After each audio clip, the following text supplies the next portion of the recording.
Jay, that's strangely close to Daniel Jones from the Giants. Daniel, is that you? Beat the Chiefs. Show me. If the Broncos and Russell Wilson can show me that they can beat the Chiefs, then I will start believing. The crowd up. And so are this defense, and Kansas City won't snap the ball again. The Denver Broncos have beaten the Kansas City Chiefs. David Montgomery on the Lions, former Bear, gonna make this his revenge game for sure. David Montgomery gets the touchdown that ices the game.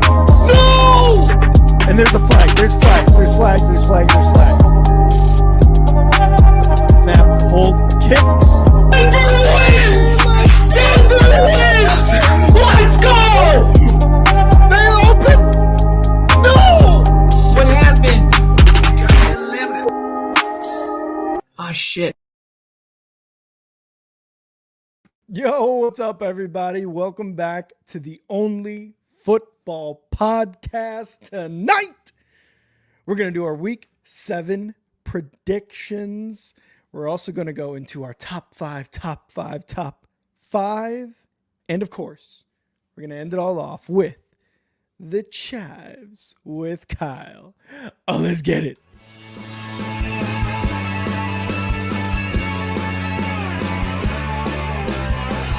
America is football. America is America. If you don't like it, you can kiss your candy ass for the moment in time. I don't give a damn.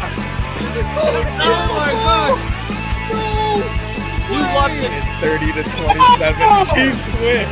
Chiefs win 30 to 20.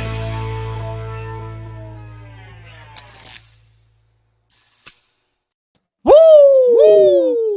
Ladies and gentlemen, welcome to the Only Football Podcast. One of the biggest weeks of the entire year is upon us. Sean Payton is returning to New Orleans. We're going to be talking about that game. We're going to be talking about all the games. I'm Kyle, and that's Rick. I'm Rick, that's Kyle.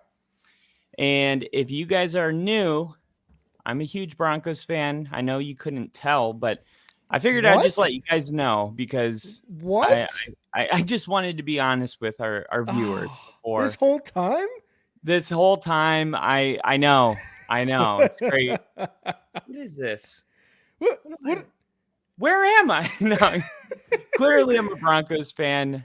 Rick's a Bears fan, and we talk about football all week. We break down the games. We do our predictions. So if you're new, pull up a seat, sit down, grab yourself a drink, and let's dive right in. Sean Payton going back home to New Orleans. I assume that's still home. He spent 13 years there? Yeah. I'm just kind of throwing that number out. It feels right. He spent a very long time. He spent about 33 years in New Orleans. Okay, not that long. Not that long. What? But Sean Payton, when you think about the emotions of the game, I know Sean has said all week that he's not really focused on any of that stuff. He's, and it's true. I'm sure he's telling the truth, but he's also a human being. I heard something like similar from Peyton Manning in 2014, which was the second year that the Broncos were, it might have been 2013. It was Manning's second year with the Broncos. We were 6-0, I believe, and we had to go into Indianapolis and play the Colts. And guess what, man? We get in there. I say we. They get there. There I was down the tunnel. All the signs are up that say like, "Thanks, Peyton. Thank you, Manning." And it's like he's kind of like waving, just being friendly. And then right before kickoff, attention to the screen. And now here's a minute-long video of Peyton Manning and what he means to the town. Indy gave us our first loss of the season, and Manning did not look like Manning. I mean, before that game, we couldn't lose. Right after that game, we were right back to winning, but that whole game was a funk So yeah, as much as they say like, oh no, we don't care about the emotions, or we're just here to win. The human part is that there's going to be emotions. Hurricane Katrina devastated New Orleans, wiped out the city. I mean, the type of damage that it's hard to even imagine how you come back.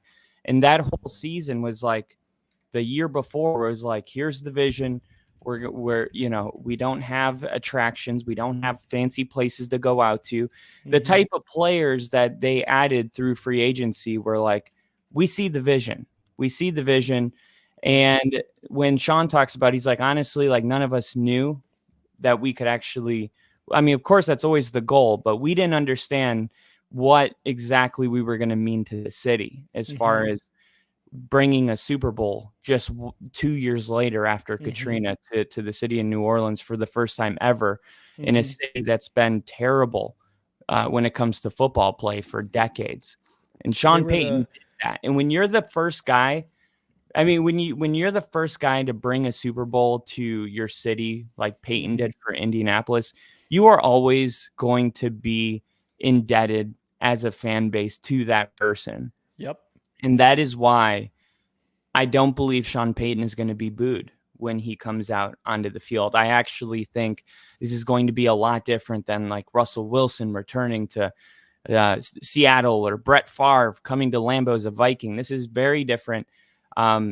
But I don't know if it's a good different, if that makes sense. It almost is good if they're booing you, because then it gets you a fire in your ass. Like, all right, let's go. This is going to be a different type of emotion to maneuver. Now, just talking about the football game, Denver's 3-3, the Saints are 2-4, but the Saints are on a 4-game losing streak. Yeah. And they are going to be without a lot of key players. They're going to be without Derek Carr. They're going to be without Chris Olave. There's a very long list, but I'll just give you those two. I guess Alvin Kamara is going to be fine in this game to play. But for the Broncos, they're going to be without Patrick Surtain. And saw last week when Surtain left the game that affected our entire defense drastically. For New Orleans, they got the home field advantage. Like, that place is honestly, Todd Davis, former linebacker for the Broncos, was saying today, it's one of the loudest stadiums in the NFL. You hear about Kansas City and Seattle. New Orleans is up there. It's a dome. There's nowhere for the noise to go. And I would imagine that this place is going to be rocking. Drew Brees is going to be inducted into the Saints Hall of Fame at halftime. There's just a lot going on in this game. Now, I see the Saints right now are underdogs. The total points at 7, so they're predicting a fairly low-scoring game. Bo Nix, he's thrown 6 touchdowns to 1 pick, and we saw the 1 pick. It was the second play of the drive, I believe, of the game.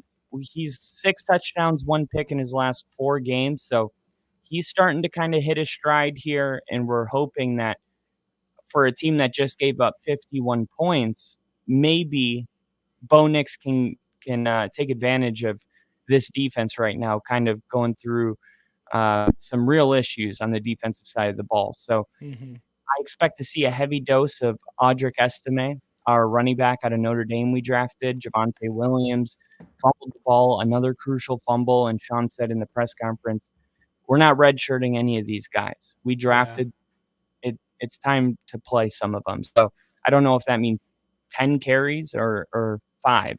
But any amount is more than he's had. We really haven't seen him at all. So this game feels kind of like I bet to the public, it feels like a toss-up. I feel very confident in my Broncos pick. I do think Denver goes into New Orleans. I think they're the better team right now. Denver's lost 1 football game in the last month. I mean, you look at this team, and they're 3-1 in the last 4 games, and the other team's 0-4. Though they're heading in different directions right now. They do have a good defense. Vance Joseph stopped calling. We were blitzing higher than any other team in the league because put Surtain and Riley Moss on an island, and we could afford to do that because our corners don't need any help. But once Surtain left the game, we weren't blitzing and we couldn't stop the Chargers. And then Vance Joseph, I feel like he was like, you know what?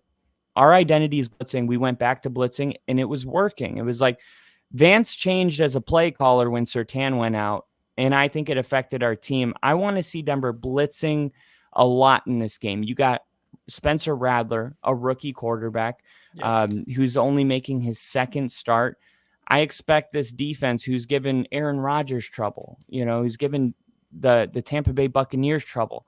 I expect them to be a nightmare. I expect multiple interceptions. I expect multiple sacks, 3 to 4.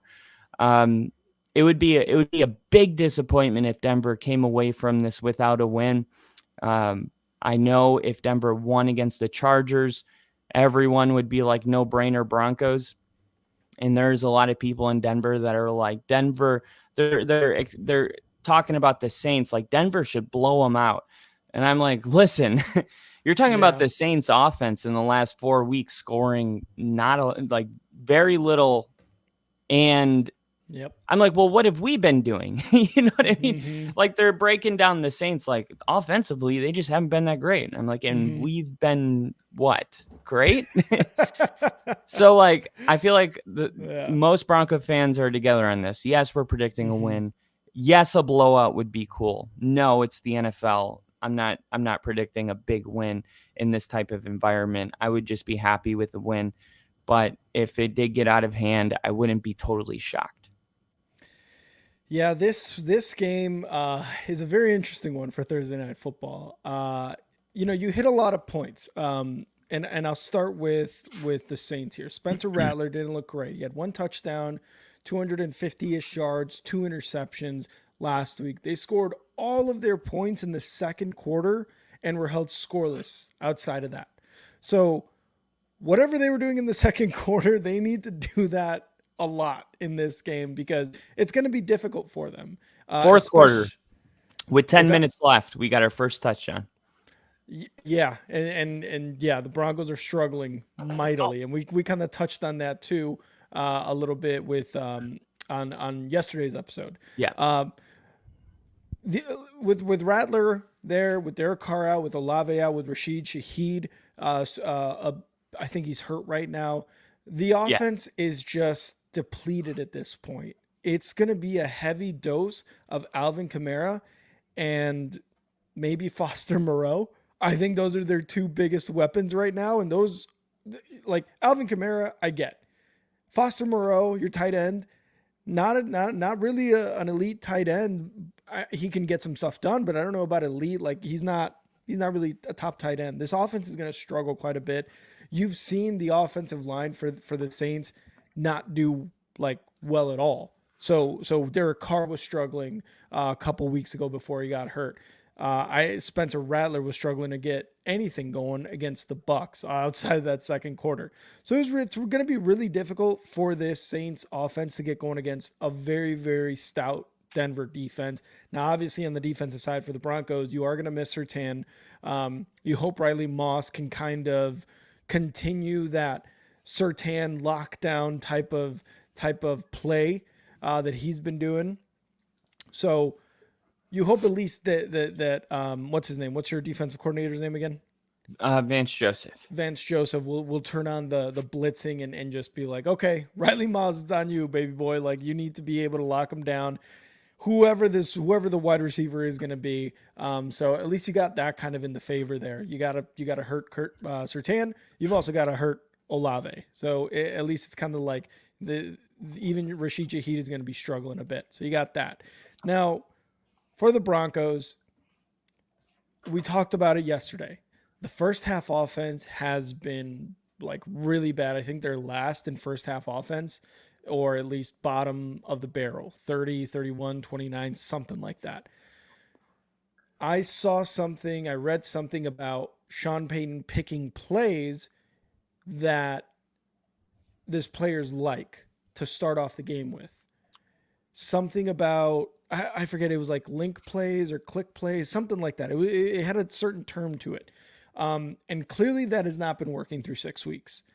Yeah. I think it needs to be more of because this is kind of like what Shane Waldron was doing, where he wasn't scripting plays for the first 3-4 weeks of the season. And we're like, you see what happens when you don't script plays? We suck.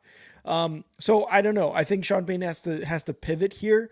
And we talked about it, like, will he do it? Because coaches like that have an ego. So will he do it?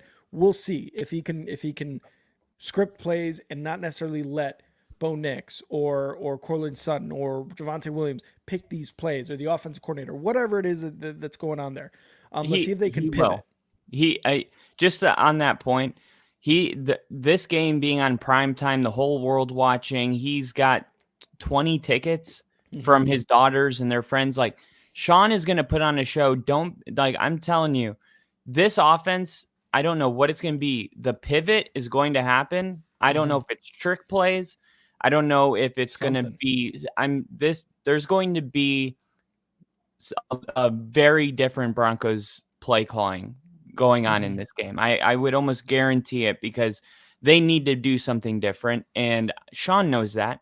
Yeah. And don't be surprised if there's like some kind of trick play on the very first play of the game.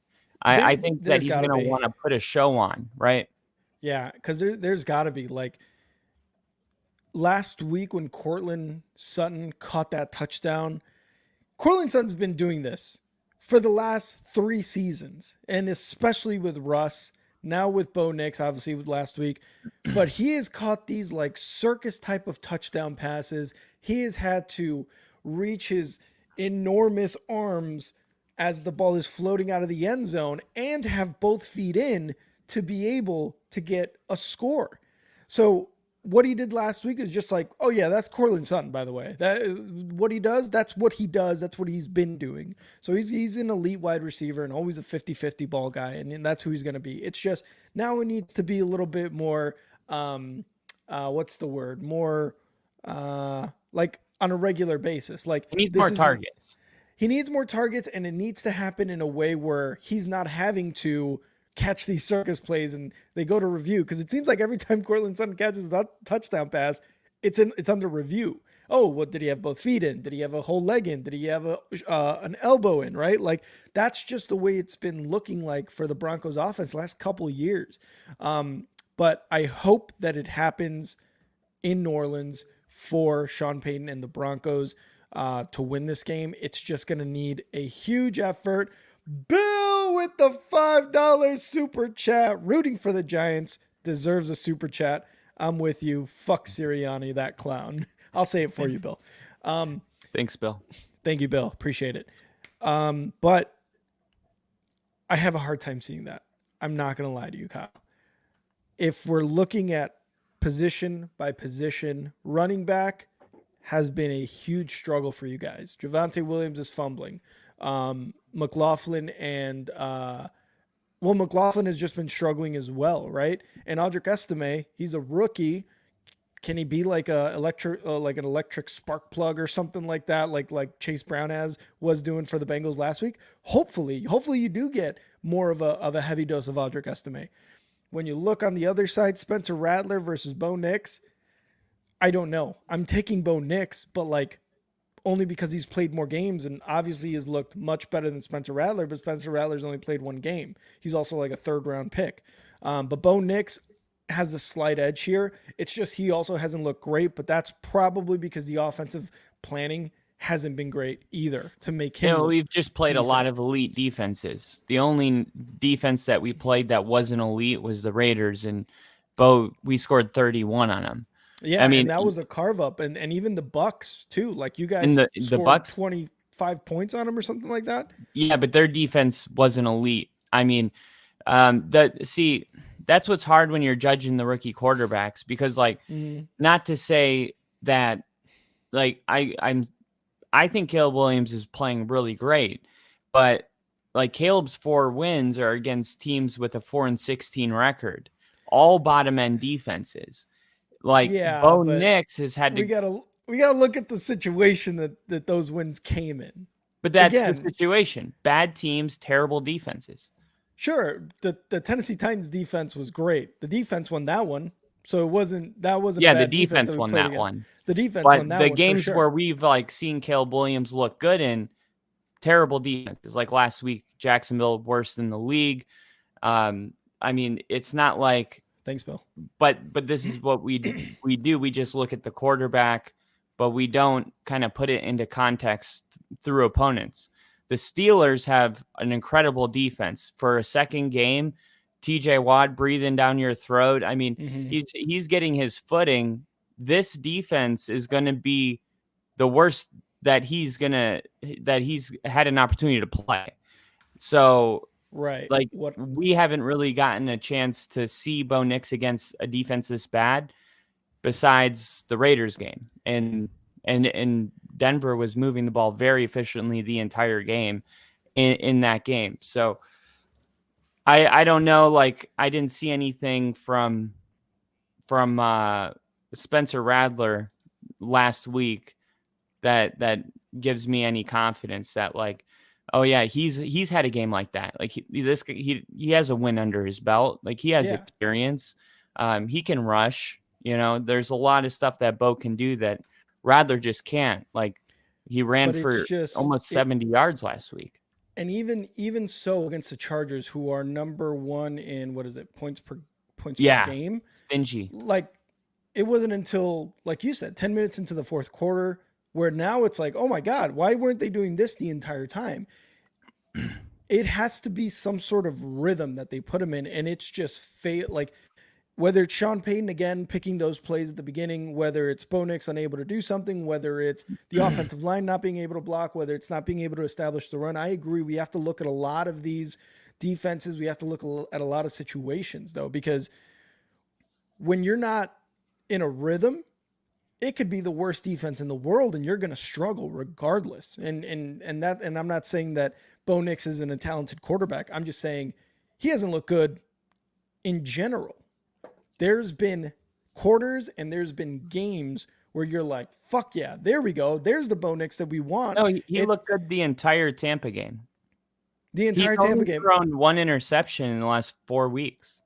Absolutely. But there's games where it's like the first half, it's like he's thrown for 20 yards. One game he threw for 60. And I'm not shitting on Bo Nix. I'm not trying to shit on him. It's just, this is why, like, I don't know. I don't think I can go with Denver. This is a very difficult game, and I have to go with the home team. But it's like they're so even in the sense that you have players out that are key players on both the offense and the defense. The offense for the Broncos just hasn't looked great. Bo Nix is fun. Don't get me wrong. Bo Nix is a fucking great time to watch because then he throws it to Courtland Sutton in the back of the end zone and he makes an amazing catch. And then you see him rush in for a touchdown, 3 times, 4 times, 5 times this year. He's got legs. He's dynamic. So it's not that I'm saying that Bo Nix isn't a good quarterback. I'm just saying, yes, he's gone against elite defenses. They beat Tampa, and Tampa just scored 51 on him. But even you said, like, that's not an elite defense. The Saints were at home last week, so that's all we have. That's our sample size, like 51. And sure, absolutely. I get that, but that was also Baker Mayfield, Chris Godwin, Mike Evans. Who's the running back? It's not Rachaad White. It's Rachaad White and also whoever the fuck the rookie or second year guy. Irving. Bucky Irving. Thank you. So it's those guys. When you put them up against Bo Nix and Audric Estime and Javonte Williams, it's like, oh, that's why the Bucs were able to score 51 is because they have another tier level of talent. Courtland Sutton belongs up there with, in my opinion, like a Godwin, maybe not necessarily an Evans, but he's up there. I think he's a really good wide receiver. I think he's a clear number 1, but I'm just saying, like, if we're going to look at it from that sense, like taking a step back, it's like, okay, the Broncos are clearly not the Bucs and the Bucs defense is clearly not the Broncos defense. I think there's things you're going to look at, you're going to like, and you're going to dislike. Just for me, it's such a slight edge. Is winning and one's not. That's my big thing is like one of these teams is winning their games, even if Bo Nix doesn't look great. The Broncos are winning. I mean, they're, like I said, they have one loss in their last month, and the Saints don't have a single win. So they have a win. They have 2 wins. No, they're 0-4 in the last month. Oh, in the last month. Okay. That's what I'm saying. Like, one of these teams is, it's your pick. I'm just saying, like, yeah. I mean, Denver's 7.5 point favorites, which is like the biggest favorite this week. But like you even said it yourself, like Bo Nix looked great against the Raiders and the Bucks. Don't get me wrong, but who's winning the games really? Is it the defense or is it Bo Nix? Because in my opinion, it's the Broncos defense. Well, we've had 3 wins, and 2 of those wins have been complete games, offense and defense. Okay. I would say the one game where the defense won, the Jets game for sure, which, like Aaron Rodgers said, that game was an outlier for both teams. Absolutely. And then, I mean, we'll see. Yeah, and I could be off on this one. That's why I'm giving the slight edge to the Saints at home. Like, am I going to wear the Surtain jersey and root for the Broncos? You're goddamn right I will, because I want the Broncos to win. I want Sean Payton to win in New Orleans and be able to come back to possible cheers, possible boos. I think it's going to be a little mix of half and half. Mostly because they're going to boo that it's like, why'd you fucking leave? Oh, wait, yeah, you were kind of forced. We hate Dennis Allen. I think that's what it's going to be. Now, again, position by position, coaching, Broncos. Quarterback, Broncos by a slight edge. Running back, it's Saints all day. Wide receiver, if Olave wasn't out, no, I'm going Courtland Sutton, regardless if they're out. Defense, because Surtain's out, I'm still going Broncos. But because of the home advantage, and I say advantage with slight, like loosely, because we saw what home advantage was for them last week, I got to go with the Saints. I don't know. There's just not much that the Broncos have shown that I love, especially with Surtain out. Because then it was like you said, like Surtain was out, and it was like, this guy's literally the MVP of the defense, because it started to kind of go bananas after that. And then your defensive coordinator was like, wait, what am I doing? Let's blitz. And then it worked. So again, I'm giving the slight edge to the Saints, but I'm rooting for the Broncos. And Thursday night games are kind of weird. Like, you don't have a lot of time to, prepare. I mean, especially when you're dealing with injuries, because like you got guys coming in that haven't been able to get any reps. It's like you do your walkthrough and it's time to tape your ankles up again. And it's like, that's true. It's a short week. Short week. We'll see how it plays out, but should be a really good Thursday night game. I think it's going to be the storyline alone makes it just one of the best games of the year. I'm excited to see all of it. I'm going to definitely be watching the pre-game stuff. I'm sure they're going to be doing like those interviews that they do on Thursday night and all that stuff. So should be a lot of fun. Our next game, we got the Bengals and the Browns in the Battle of Cleveland.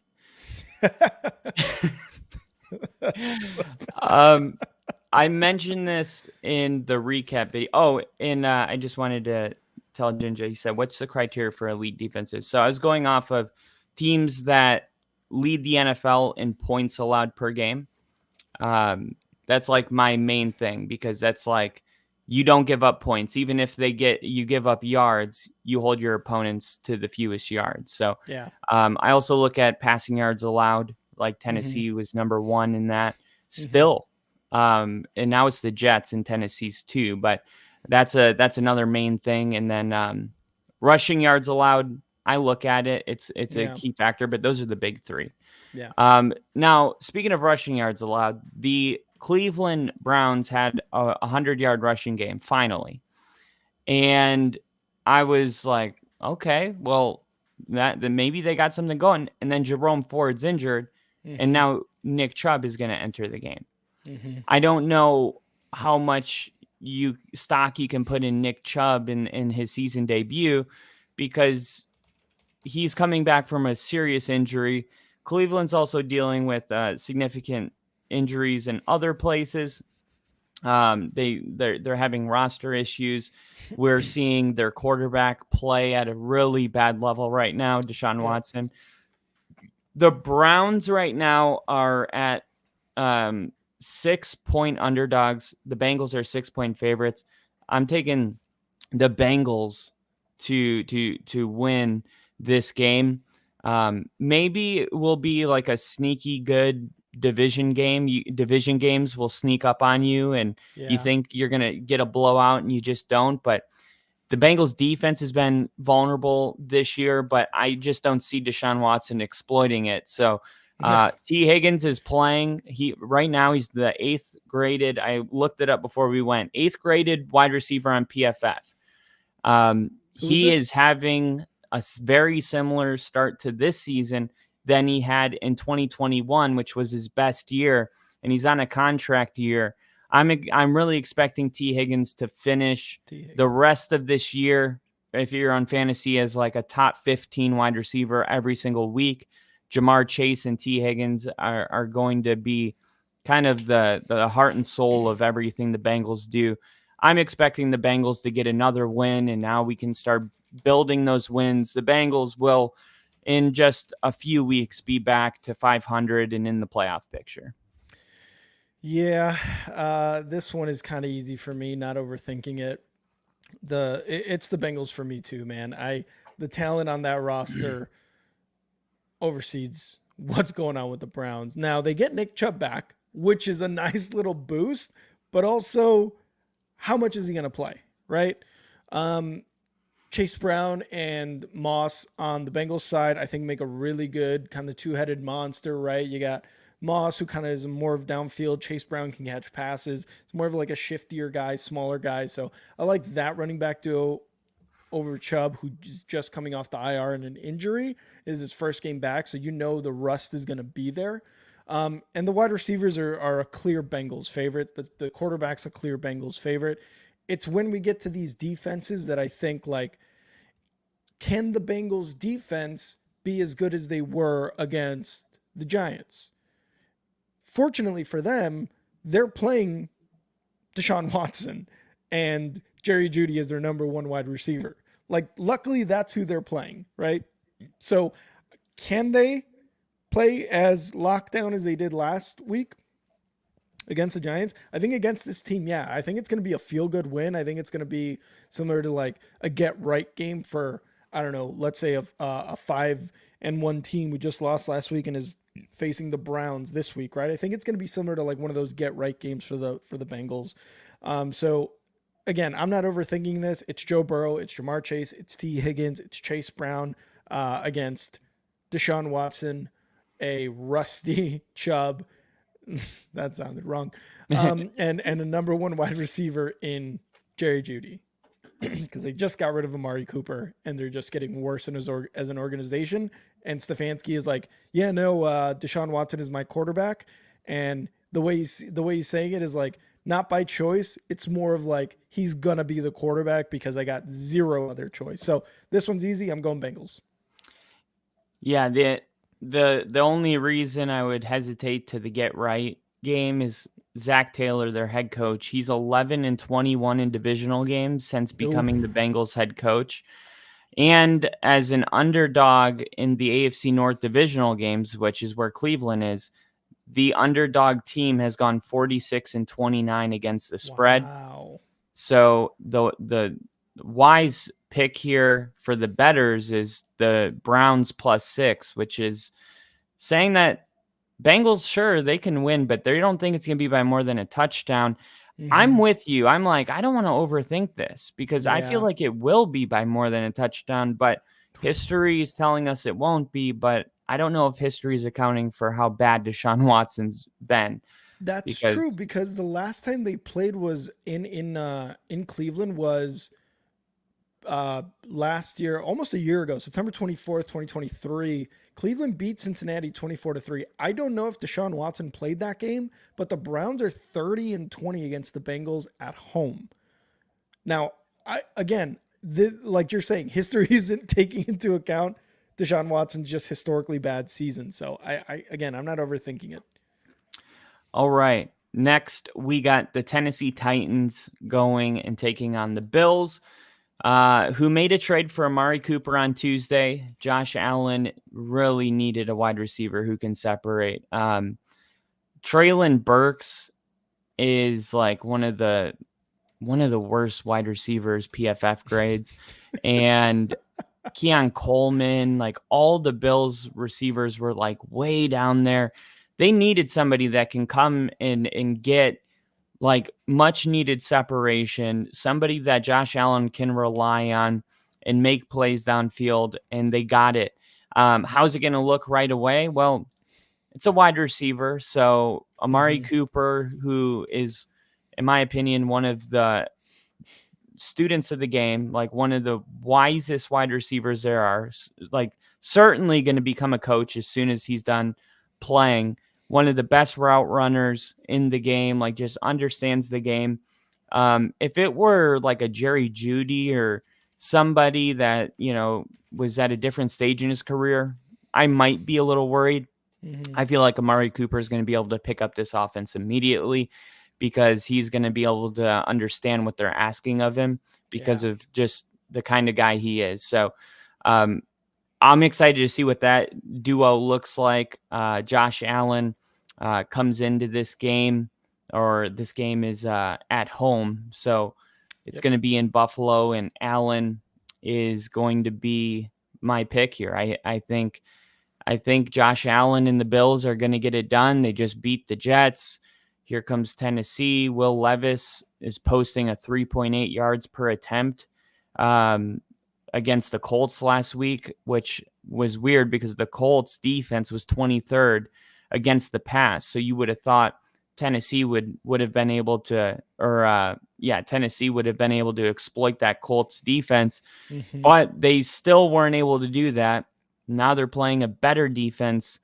I'm going Buffalo, and I think it's a very easy pick. Tennessee's just got a lot of work to do, and it's not clicking. Maybe next year. I'm already out for this year. Yeah, and you could tell like they've got some of the best passing defense, which we mentioned earlier. Yet they're giving up. Their points allowed is just going like their rank is going lower and lower and lower. They're currently at right around 22 points per game. Last three was 20.7. At home, they're giving up 24.7. The weird thing, they're giving up only 18 on the road. It's like, what is going on? Like, this is such a weird defense. And on top of all that, not only are they giving up more points as the season goes on, which, I mean, yeah, things start to kind of level out, right? It just seems like the offense for the Tennessee Titans is getting worse. We heard about Calvin Ridley during the locker room, like talking to the media and stuff about, I need more than 2 fucking targets per game. Get me more in the first half. There's something up with this offensive pass game that is just not working. Is it Will Levis? Is Will Levis the problem? More than likely it is. It's just every week, week in, week out, it's like interception, pick six. It just doesn't seem to end with this guy. And it's unfortunate because this is the one you got. This is the guy you want to go with. And it sucks also because you saw Malik Willis do really, really well under LaFleur. He was 2-0. The second game was a lot of Malik Willis. The first one, it was a little bit of mix of the run game and him. So it kind of sucks to see that if you're Tennessee. But I don't know. Will Levis this may be one of those really, really patient type of situations with Will Levis. The Bills getting Amari Cooper. Josh Allen finally has his number one again. Shakur, Keon Coleman, the tight end set, there's something that it's not working. You saw that Josh Allen has to do a lot on his own. He's rushing the ball himself. He's kind of getting into the end zone himself quite a bit. I think he's leads the league right now in terms of total touchdowns, like passing and rushing. So I may be wrong on that, but I think I heard that or I read that stat last week sometime. Regardless, Josh Allen was doing it all. Obviously, there was a couple game stretch there where it was like he went from MVP favorite to not MVP favorite, and I think a lot of that has to do with what his defense wasn't doing, because it was surprising at first. And yes, there were some teams that just weren't looking that they were going up against that wasn't looking good. This is going to be a 2-game in a row win streak for the Bills. They're going to probably have a tough time against the Titans early on, but I think in the second half they're just going to blow it up. They're just going to blow it open. Amari Cooper is a great addition. They've already got some other offensive weapons that are going to benefit from gaining Amari Cooper. And like you said, I think he can pick it up really well. Amari Cooper's been around the league for a long time. He's 30 years old. He's still got plenty of years left to be a very productive wide receiver. So again, I'm not overthinking this one. Bills win it by pure offense. Okay. New England going to London to take on Trevor Lawrence and the Jags, who are playing their second week in a row there. A few facts and trends from these games. This, for whatever reason, the under has gone 25-22 in the London games, probably because the travel just makes it a little hard. Maybe their teams are in a funk or something. The Jaguars have played in London a lot. They've actually played 12 games. This is going to be their 13th in the 47 games that have been played here. Jacksonville's won 3 of their last 5. So, I mean, the reason these numbers matter is because it's the Patriots, right? Yeah. If it was like Buffalo or anybody, we would just take Buffalo. But it's the Patriots, and you're like, well, Drake May had his moments last week. He did. Like maybe he could, I don't know, go into London and get his first win. The Patriots are seen as a team that's in progress. They're not a finished product, if you will. Yeah. And Jacksonville right now just can't do anything right. But I do feel like Doug Peterson is coaching for his life. I do think that Jacksonville staying in London is a significant advantage. I'm surprised the NFL allows it.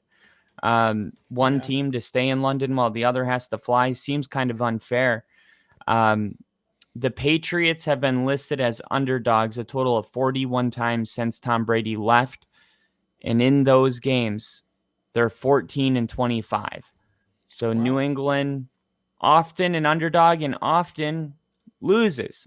I mean, so I'm going to go with Doug Peterson. I'm going to just say Doug Peterson and the Jags. I mean, no one feels good about the pick.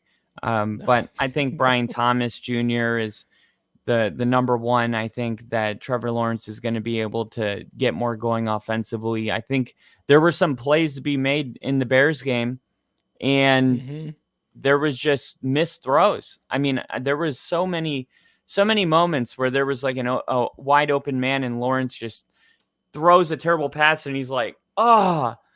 I think he makes the throw this week. I'm going to go with Jacksonville. Yeah, I have to agree. I got to go with the Jags here. Doug Peterson, surprisingly enough, is 4-0 against the Patriots. That's a weird stat because he was still playing against the Patriots when Bill Belichick and Tom Brady were there, and he's got a 4-0 record against them. So I think he's going to be able to handle a Drake May and a Gerard Mayo and a Ramondre Stevenson, maybe. Like, I don't know. There's not a lot of Drake May, like you said, had really, really good stats last week for it being his first full start. I mean, he had 3 touchdowns. He had some interceptions on there as well, but he looked a lot better than a lot of people expected. I mean, personally, I was thinking he was maybe going to throw a touchdown, 2 to 3 interceptions, and the Patriots were going to score maybe 10 to 13 points. They scored 21, 3 touchdowns, all coming from Drake May. So he had a really, really good game last week against the Texans. Obviously, it's in a loss, but really good game regardless for a rookie quarterback. But Doug Peterson, Trevor Lawrence. I feel like I keep saying this to myself. You're like, the Falcons are playing the Saints. Isn't this like the 10th time? Like, I feel like I'm saying this for the 100th time this season. Yeah, Doug Peterson, Trevor Lawrence, I think they're going to be good. I think they're going to get the win. You just keep going back into that pool, getting a disease, and then just jumping right back in. What is the definition of crazy? Just doing the same thing, hoping for a different result. I think Jags. That's I think the Jags are crazy enough that it's gonna work. So I'm taking Trevor Lawrence and Doug Peterson and God, their wide receiver. Why can't I think of their wide receiver right now? Which one? Brian Thomas Jr.? No. Christian Kirk. No, wait, Christian Kirk. Yeah, Christian Kirk. I'm taking them. Like you said, this is a game that I don't think anybody's going to feel good about picking a winner or a loser, but I'm taking the Jags at home. All right, Seattle, who's on a losing skid right now, going to take on Atlanta in Atlanta.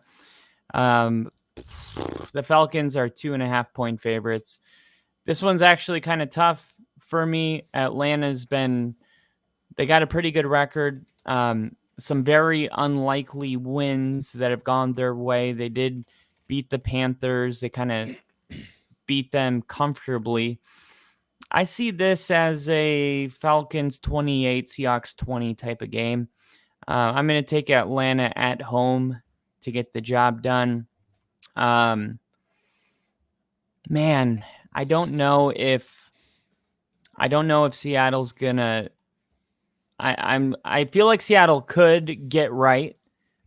I'm just not going to do it. I'm just going to take Atlanta. There's a part of me that is like, is it time? It feels like it's time for a Seattle win.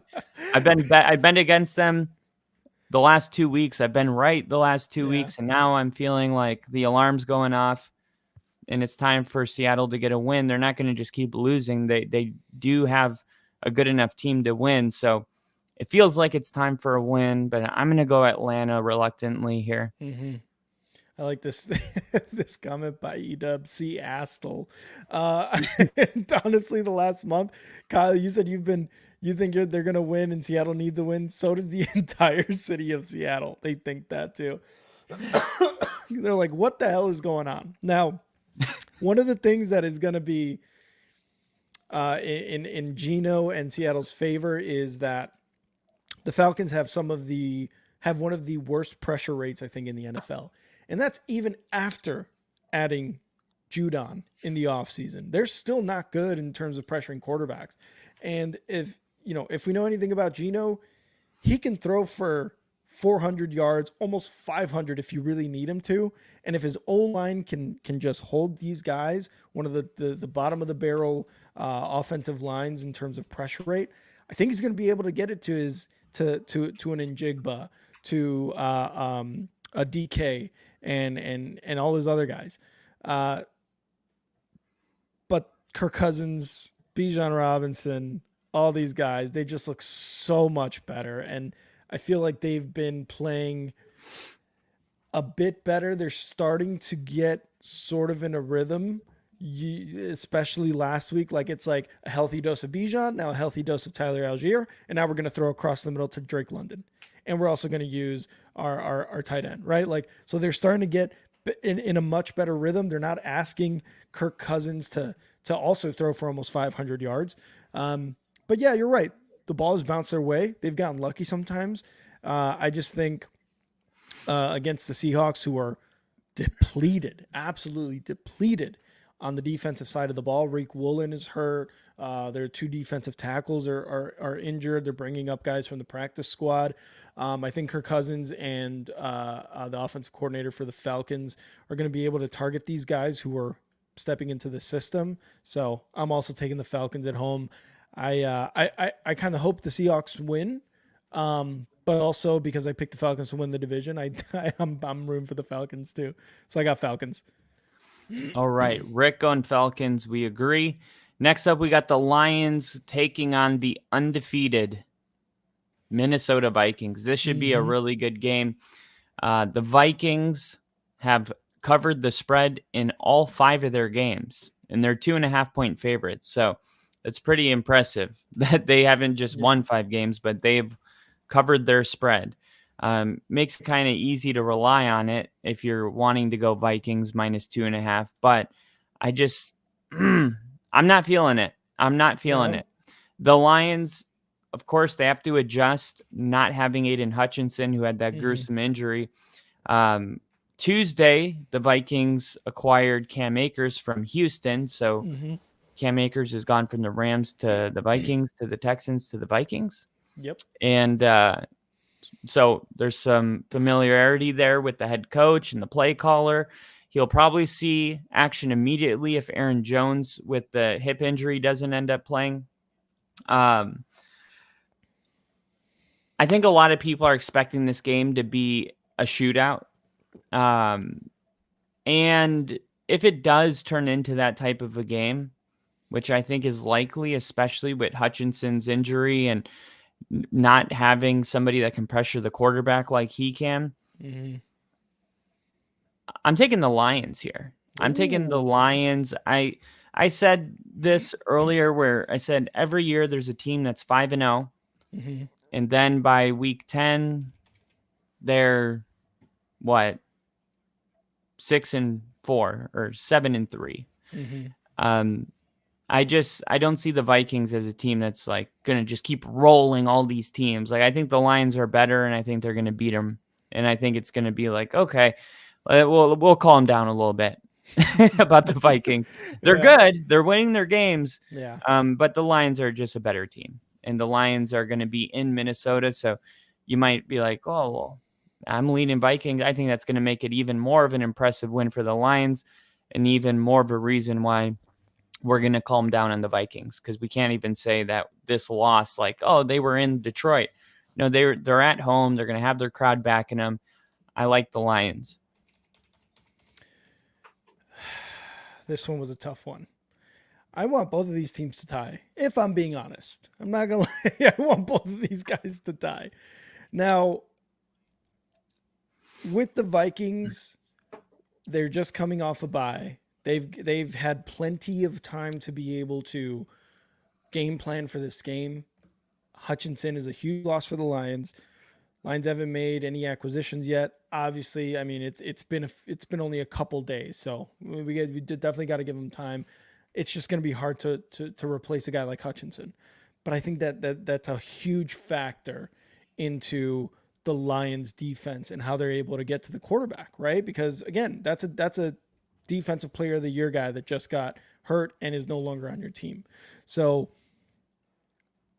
I'm taking the Vikings in this game. I don't want to. I want both of them to lose. I want them to tie. That's the best I can get is a tie. So I'm rooting for a tie. The thing is, that's a huge loss. The Vikings defense is blitzing a lot. Jared Goff is playing, extremely well. Like, they haven't, like, Matthew Stafford and the Jared Goff kind of trade that happened there. Matthew Stafford and the Rams got their Super Bowl, but the Lions got a super gritty quarterback who is extremely well. It was a former, number 1 pick, number 2 pick, first rounder, regardless, right? It's starting to really pay off, even though it looked like a downgrade for Matthew Stafford. I love Jared Goff. I just think he's going to struggle against this defense of the Vikings if they bring the heat on him, because we saw what the Vikings were able to do to Jordan Love. Yes, the fourth quarter or the second half, I forget exactly when, that started to go into the Packers' favor. And the Lions have a lot of weapons. I just still think that the Vikings defense is going to be able to prevail, and I think it is going to be a shootout. I think both of these defenses are very, very good, but I think it's going to be a shootout because you got Hutchinson leaving, and Jared Goff is going to have to get rid of the ball ASAP. So it's going to be a lot of passing. And Cam Akers, will he make a difference? I don't know if he's going to make that much of a difference. Not having Aaron Jones is going to suck, because running back wise, you're going to go Lions all day. You're going to go David Montgomery. You're going to go Jahmyr Gibbs. But at the end of the day, I think Vikings are able to take it home because of the just suffocating defense that they're able to get on other teams. And if we look at the Vikings, right, the Lions, they have the Lions this week. They've got the Rams. Then they got the Colts. They got the Jags. Then they got the Titans. this may be a very scary Vikings team going into there, but I'm going to make a bold take. I'm going to have a bold take here, Kyle. Uh-oh. This is the last week of Sam Darnold looking really damn good. I think starting next week against the Rams, it's going to be downhill for Sam Darnold in this Vikings offense. I've got a weird feeling. I think it's over. I think it's over after week 7. I think the magic is going to wear off a little bit, and the Vikings are not going to be as dominant as they have been early in the season. I'm with you. I just think it's going to happen this week. I mean, none of these teams can stop the pass, so it definitely feels like a shootout, but one of these teams has the best offensive line in the NFL. So True. I mean, they're going to blitz, but the Lions, they'll be ready. They have the best O-line in the league, and they're going to be able to run the ball. I mean, their offense right now is humming. I don't see any way the Vikings can win, but I like it. Our disagreement's set up for a really good Sunday. Really good Sunday. My game of the week, the Houston Texans at the Green Bay Packers. Ooh. This game is going to be awesome. This is some people's Super Bowl. This game is going to be awesome. You got 2 young quarterbacks that are leading their franchise. Super high expectations going into Lambeau. Green Bay, I said it, Jordan Love is playing at an MVP level. We didn't know what he was going to look like coming back from that injury, but man, he looks really good. He's got everyone involved.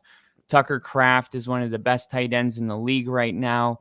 They get Romeo Doubs back, and he gets 2 touchdowns. Jaden Reed hasn't even had a game with Jordan Love where he's had less than 100 scrimmage yards. They're using him like Deebo Samuel. So yeah. The Packers they can do it all, and they can run with Josh Jacobs. I like this Texans team coming in, but I'm going to go with Green Bay at home to get this win and continue to roll. They also lead. I mean, Green Bay, they have the 8th ranked run defense. They lead the league in takeaways. They have a top 10 passing and rushing attack. So if the Texans are scoring, they can keep pace with them. This Packers team is very complete, and I think this is one of those eye-opening games for the nation that maybe hasn't been paying that much attention to Green Bay, that, hey, maybe this is one of the best teams in the league right now. Yeah. There's going to be another disagreement here. I'm going Strouds, just like Bill's saying here. I'm going Strouds. You're right about Jordan Love and the Packers. You look at their roster, and it's really, really good. Now, we talked about how Jordan Love said, what was it, preseason that he said? It's like, are you worried that you don't have a number 1 wide receiver? And he's like, it's going to be someone different every week, right? And for the most part, it kind of has been that. Their roster is really, really good. Like you said, Jordan Love is playing at a really, really good level, high level. But Houston has the 4th ranked passing yards per game at 163. Derek Stingley Jr., that secondary is extremely good at defending the pass. They're playing at a really good level. That Houston defense in general is still doing extremely well. I mean, Bears played them. I know from a personal level. I know how good that defense is for the Texans. And to be fair, it made the Bears better. Like they looked at that game and they're like, wow, we suck at protecting our guy. And they just got better from that. So I think in this case, iron's going to sharpen iron. I think the Texans are going to be able to beat the Packers even in Lambeau. I think the Packers, who else did they lose to at home that was very, very surprising?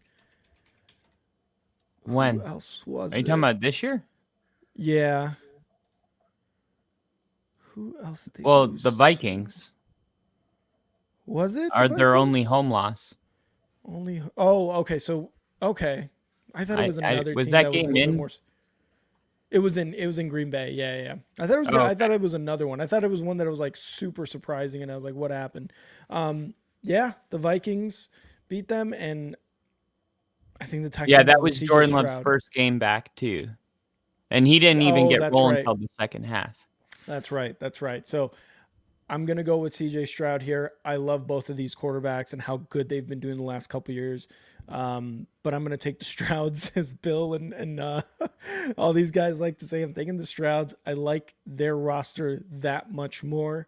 Stephon Diggs, coming out party last week. Tank Dell had a touchdown finally. Yeah, I'm liking the Texans in this one.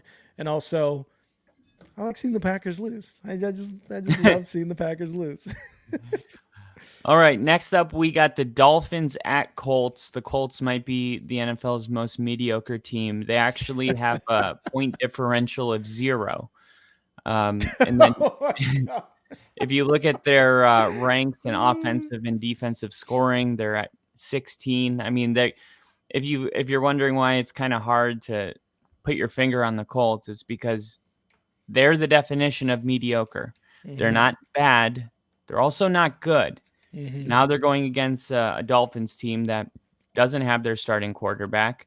Now, the Dolphins running game has a major advantage over the Colts because they have the 31st ranked run defense. So this is the movable object meeting the resistible force. Mm-hmm.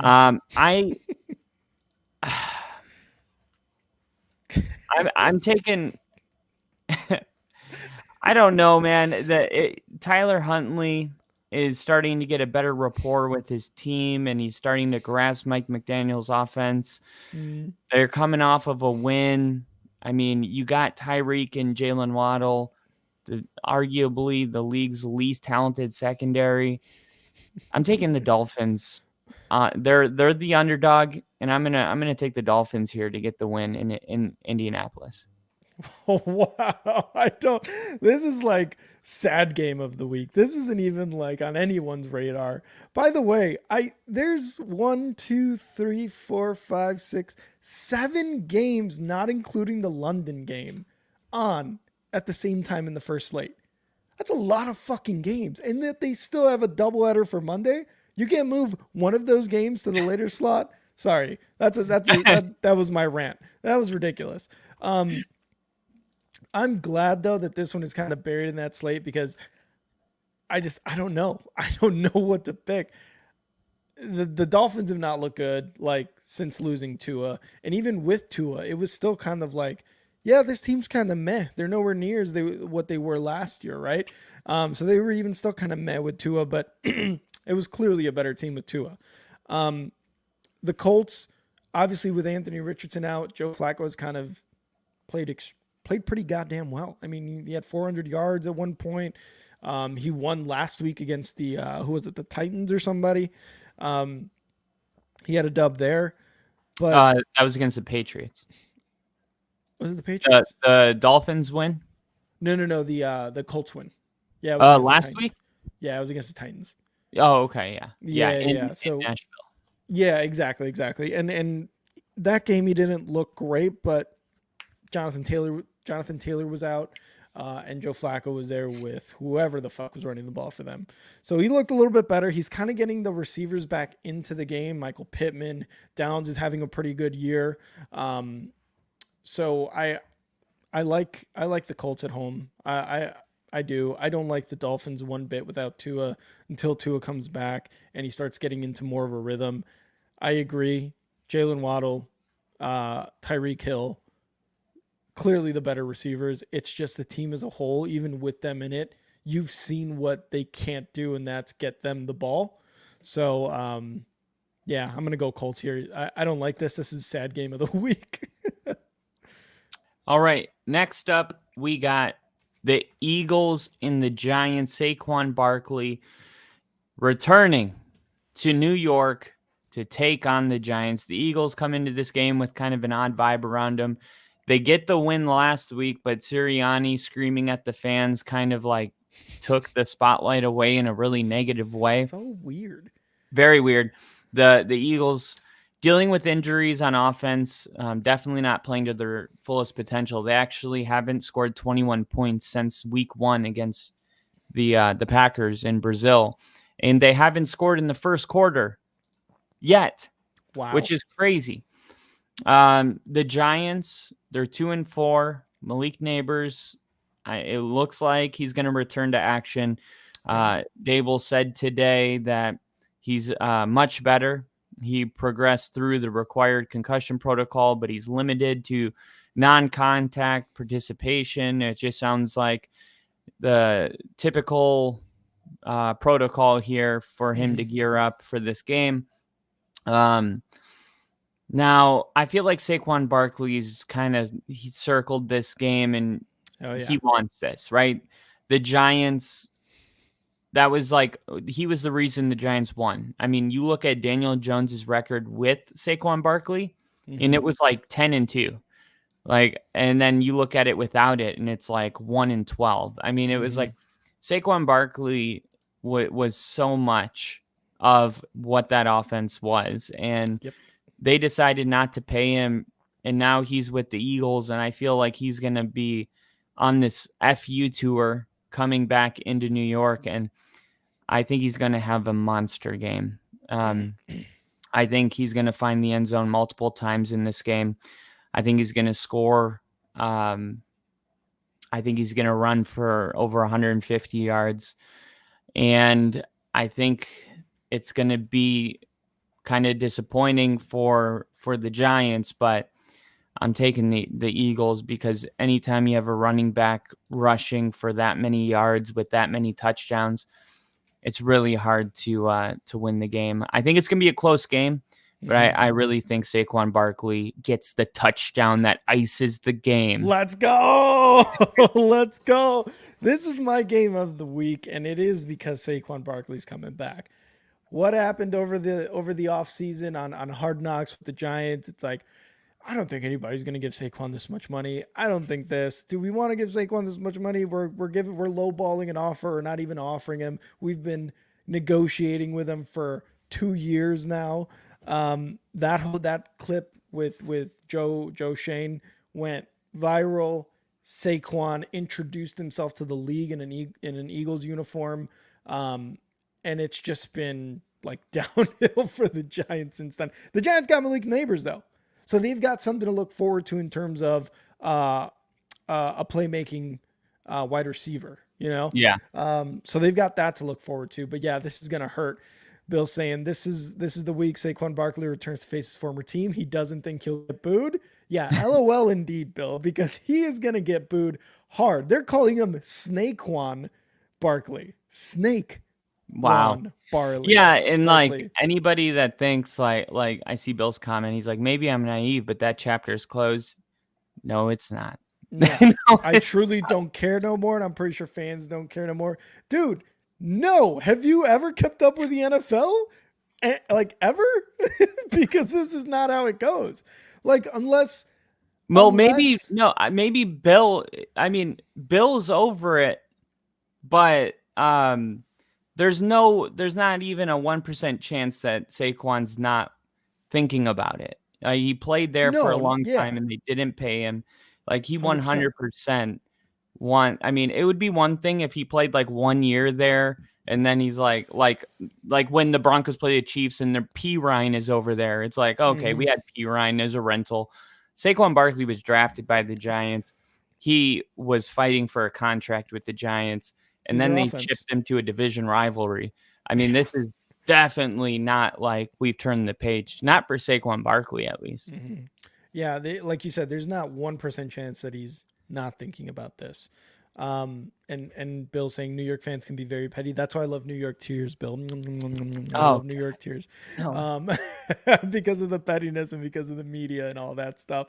I think Saquon goes fucking crazy in this game, but I think he gets hit hard because just like Bill's saying, every time he gets tackled, MetLife is going to cheer like mad. And that's true because Dexter Lawrence, Okereke, they are going to want to hammer this guy, just absolutely destroy this guy. And when they do, it's going to feel very, very good. I'm taking the Eagles to beat the Giants in this one. The Giants have nothing. They have Malik Neighbors coming back, and that is about it. And Brian Dable was mad at him for going to a concert while under concussion protocol, which I understand. It is a little weird for him to go to a concert under concussion protocol. But why? They scored I mean, you're hurt. That's kind of a bad look, to be honest, on a team. I think that's a But when the bad look. concussion's over, it's over. Like Sure, like, but that's still kind of a bad look that you're not playing football and instead you're going out to a concert. It's just they a won't bad let him look. play football. What's that?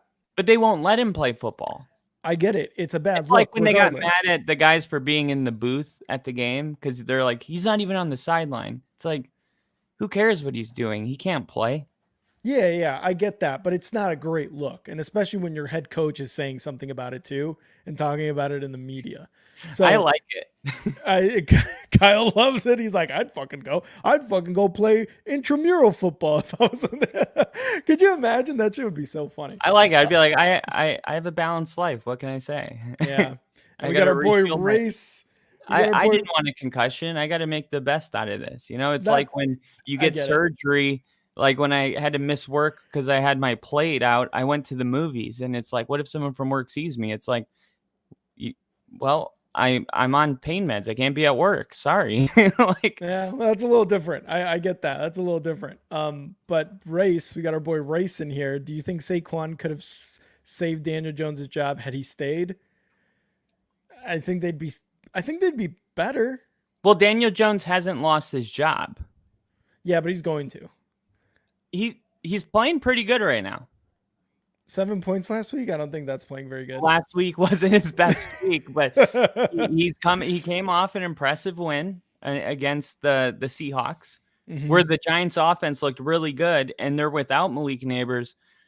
I'm not sure. Like, it really depends on how that question pretty much starts with the notion that there's a 0% chance that he hasn't lost his job. And I don't think it's a 0% chance. I think it's like a 35% chance that they move on.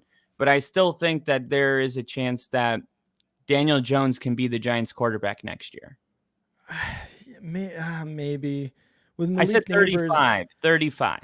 35. I didn't say like, is a super high percentage. I'm just Right. saying like Daniel Jones, if he keeps playing like he did in Seattle and he's thrown for 300 yards and the Giants are winning, like, I don't know how you move off. It's kind of like the Vikings. They can't just move off Sam Darnold for JJ McCarthy. Mhm. If I mean, it's up to him. Ball's in his court. But yes, do I think the offense would have been very dynamic? I mean, you brought up Malik Neighbors. Imagine if they had Saquon Barkley and Malik Neighbors. I mean, now all of a sudden you're looking at this offense like, damn. I mean, Yeah. they could have You really can had something. You can establish the run, and you got Malik Neighbors, catching Daniel Jones's pass. Like I think it would have been nicer. I think it would have been a much smoother running Wan'Dale offense. Robinson, though, I like him Wan'Dale a lot. Robinson is good. Yeah, Wan'Dale Robinson is good. I like this one by Bill. We don't need 26. We got Tracy Jr. Keep feeding Tracy, Bill. Keep feeding Tracy. He's a nice surprise. I'm liking Tracy Jr. I'm liking him. Ray said he hasn't lost it yet, but it's not looking good. If he's starting next year, there's a good chance they drafted someone they want to develop. Yeah, I could agree with that, but also Bill saying this is our out year. This is Not a this great is the quarterback draft coming up. year. Yeah, not great. I mean, I don't even know if Shadur Sanders is going to be number one. He's probably gonna be drafted to like the Raiders, I would think. Yeah, later on in the first round, and it's like, okay, you got Quinn Ewers, you got Or the Browns. The Browns could draft Shadur Sanders if Deshaun Watson keeps playing like this. Because here's the thing about the guaranteed money. That'd be rough. But here's the thing about guaranteed money. You have to pay it no matter what. Mm-hmm. So you might as well draft a rookie quarterback and play him, because it's all about winning. And if you're paying this guy whether he plays or not, you might as well just draft somebody that gives you the best chance to win. I mean, wait, so you're saying with Deshaun Watson, draft Shadur Sanders? Yeah, because it's all about winning. I get that, but it's like, God, I don't know, man. That's a you tough can't just keep sell. losing. I think you can't. You said it yourself. Like, this isn't a strong quarterback draft. I think the best one coming out is yours and the guy from Georgia, and maybe even the guy from Alabama. But the guy from Alabama isn't like, I don't know. He's not. Oh, Jaden Daniels, a Caleb Williams, a Drake May. Like last year's was hyped. He's not a Joe Burrow, a Trevor Lawrence. That hype, it's not there. So maybe you just give Deshaun Watson all the money, and then in 4 years you're like, let's hope this quarterback draft is good. Either way, I'm going Eagles. Bill, I'm sorry. If the Eagles, or I'm sorry, the Giants can win, sick. I'm happy for you. But I got to go with the Eagles in this one because I don't know. I like their offense better than their defense. Cam Ward's probably going to be the first quarterback taken. It's him or Shedeur, but I could see it being Cam Ward because he's just got better size and confidence. I mean, a lot of people. Is that the guy out of Miami that Race is talking about? Yeah. Oh, okay. Race is our boy, everybody. Give him good comments. He's our boy. I watched the Giants in 1970s. I've seen worse. Bill's like me the last decade being a Bears fan. I'm like, dude, no, I've seen bad Bears football. Yeah. I'm in that stretch right now. It's not fun. Yeah. All right. Speaking of really good quarterbacks, my favorite quarterback in the draft is absolutely crushing it. Jaden Daniels is that guy. I was looking at the highest PFF grades in the quarterbacks, and Bo Nix and Caleb Williams were right by each other. Caleb Williams was 64. Bo Nix was a 61. Jaden Daniels was 5, right above Lamar Jackson. Wait, what was this for? What PFF's like graded PFF's? quarterback Yeah. through 7 weeks.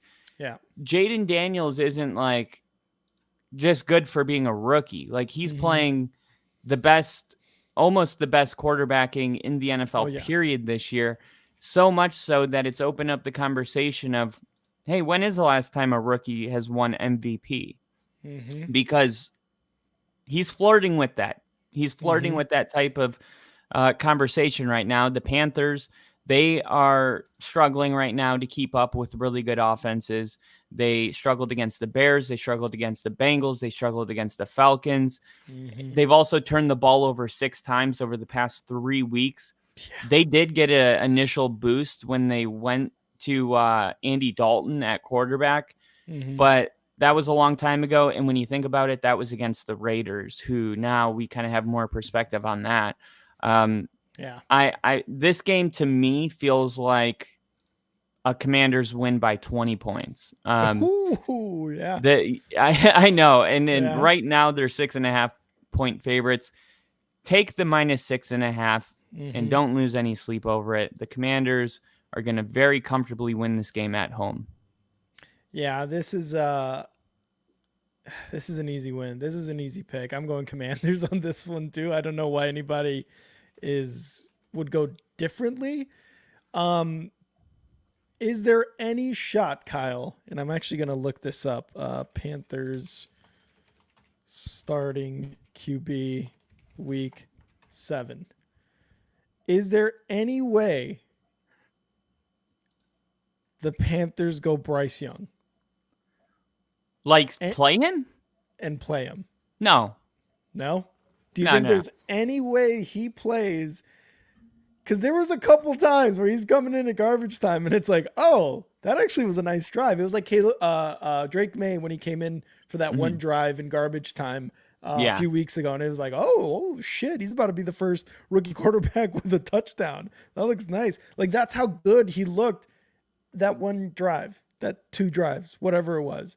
So is there any way Bryce Young comes back and then starts lighting it up? No.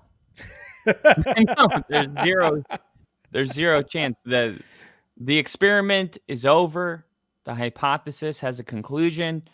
Bryce Young is not an NFL quarterback. That's why the Panthers looked so much better when they went to Andy Dalton. Like, Andy Dalton was like some really good quarterback. I mean, the contrast is just night and day. I mean, they throw Andy Dalton in the game. He throws for 319 yards and 3 touchdowns. And Panther fans are like, has he ever done that? Bryce Young, has he ever done that? No, One he's time. never done that. And they're like, no, I don't think he has. I don't care to look it up because Yeah. I would have to go so far back. But no, I mean, if he does come in, it's because the Commanders are up by 20. And that is just mop-up duty. That is not like we're taking another look, Yeah, no. I want to ask the question just because, like, hey, could it be? Possibly, maybe, right? Yeah, it's the Commanders. Jane Daniels is playing outstanding. He is such a gifted quarterback.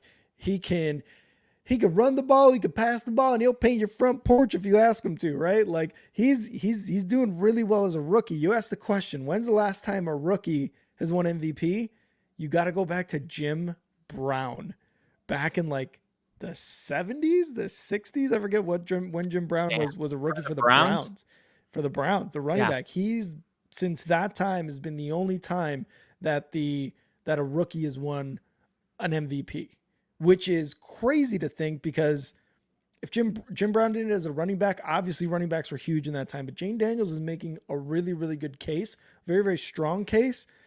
I just think Lamar is doing another outstanding job at MVP. He's going to win his like third MVP and never win a Super Bowl because that's just like, I don't know, man. It's just Lamar Jackson's doing extremely well, but Jane Daniels is God, he's having such a good rookie season.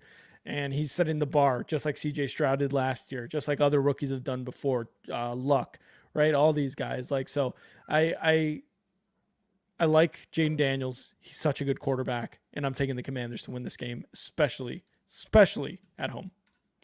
All right. The Rams are 6.5-point favorites. The Raiders, who they're playing, lose Devontae Adams. The Rams might be able to get Cooper back from the ankle. The Raiders struggled to run the ball against every opponent that they've played pretty much. I'm taking the Rams. There's really not much to say about this one in my opinion either. Yeah, I'm taking the Rams in this one. Stafford might look a little bit better, but he hasn't looked good at all this year. But also Puka Nacua and Cooper Kupp have been out. The Raiders are just in a mess. They gave up Devontae Adams. Still have whatever his name is, the other wide receiver. I can never remember their name. Michael Mayer and Brock Bowers. It's been a Brock Bowers show this entire time on the offense. But defensively, Max Crosby's the only thing they got. I feel like I haven't heard Christian Wilkins' name at all this year. It's just been kind of Max Crosby, and that's it. So, yeah, I'm going Rams at home. Sean McVay versus Antonio Pierce. I think Sean McVay is going to be able to draw up a much better offense than Antonio Pierce or any of the defensive coordinators can draw defense. So, yeah, I'm going Rams with this one. All right, next up, everyone's game of the week, Super Bowl rematch, Kansas City going to San Francisco to play the 49ers. The Niners aren't not equipped with the firepower that they had in the Super Bowl. No CMC. Debo is good to go. Brandon Ayuk is healthy. So maybe that helps out. They have been getting really good production out of, what is it, Jordan Mason? Jordan Mason, but he got hurt last week. He's starting. He's dealing with a shoulder injury. So both teams have had extra time to prepare for this. So not an edge there on that side. Patrick Mahomes is 10-3 straight up as an underdog. He is a 1-point underdog in this game. The Chiefs are not really the offense that we've come to know. Juju Smith-Schuster seems to be the guy that is taking most of the targets. I think he had 9 targets last week. And he's the leading receiver when it comes to yards. So Kareem Hunt, surprisingly, is having like kind of a bounce back. I mean, I thought his career was over. I just kind of gave up on that. But he looks actually pretty good. I know most people are going to go Chiefs here and be like, Chiefs. I'm taking the Niners at home. I think the Chiefs are a beatable team. I just feel like they haven't played any teams that can actually take advantage. Teams that aren't good enough to win the games when the door is open. I feel like the 49ers are that team. People are going to say, well, the Niners are 3-3 and the other one's 5-0. Well, after this game, one will be 5-1 and the other will be 4-3. I'm not going to overthink it just based on record. I'm going to take the home team. Brock Purdy is the best quarterback as a PFF graded quarterback in the pocket without pressure. There's no quarterback better right now than Brock Purdy. When it comes to just straight efficiency, Brock Purdy is the best in the league. And I expect them to be able to move the ball. I don't think it's going to be a high scoring game. I'm taking the Niners like 23-20. Okay. Niners 23-20. Trying to look right here. Where's San Francisco? Okay, so they're 17th in passing yards per game. And Kansas City is 20th. God damn. I don't know, man. This one was a little bit tough for me because on the San Francisco side, the talent is ridiculous, right? Juwan Jennings, Deebo Samuel, Ayuk, Kittle, Mason is actually practicing this week, so I think it's going to be good for him to play. I believe. I don't know. It depends on what happens later on in this week. Guarendo was a random surprise last week after Jordan Mason was out. So you really like the weapons going into this game. And on the San Francisco side, it's just, unfortunately, they have to play the Chiefs and Patrick Mahomes and Andy Reid. Dude, something about this is yelling like Chiefs are just going to give them another loss even at home. I know you hate when I do this, but I got to go Chiefs just because it's the Chiefs. They're 5-0. They're world champs. They're the best team in the NFL, like year in, year out. It just seems that way.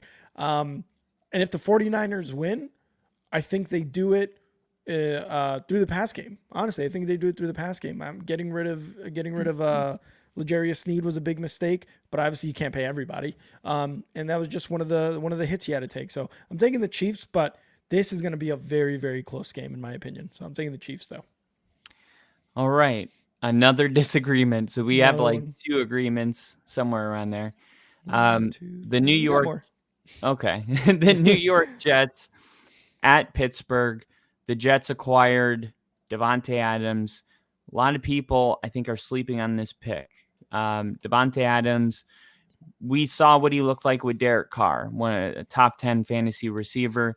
Fantasy kind of correlates directly to production. So Jimmy Garoppolo, whatever they had, the Aiden O'Connell show, all of that. Davante Adams, all you got to do is watch the wide receiver special on Netflix, and you can know how Davante felt about that. Yeah. Davante hasn't lost a step. The quarterbacks around him have. Yep. There's going to be an immediate rapport with Aaron Rodgers. Like, I don't know. I mean, there is Garrett Wilson, but I think Davante Adams is going to end up getting more targets than Garrett Wilson just because that's his friend, man. That's his buddy. Like that.